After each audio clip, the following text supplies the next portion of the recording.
یہ بہت پرانے زمانے کا ذکر ہے کہ کسی ملک پر ایک بادشاہ حکومت کرتا تھا۔ اس کا ایک بیٹا بھی تھا جس کی عمر 6 سال تھی اور نام تھا شہزادہ شامی۔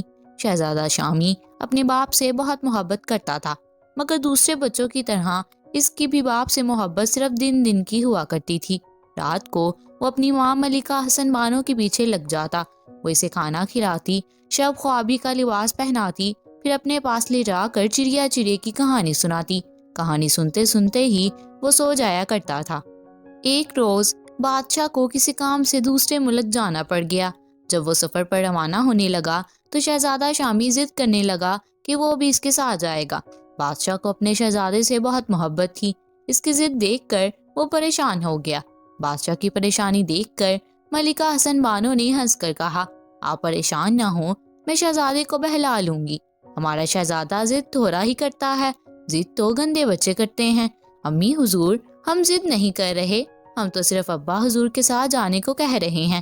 شہزادہ شامی نے اپنی صفائی پیش کرتے ہوئے کہا، ٹھیک ہے، لیکن شہزادے اگر آپ چلے گئے تو پھر آپ کی پڑھائی لکھائی کا کیا ہوگا؟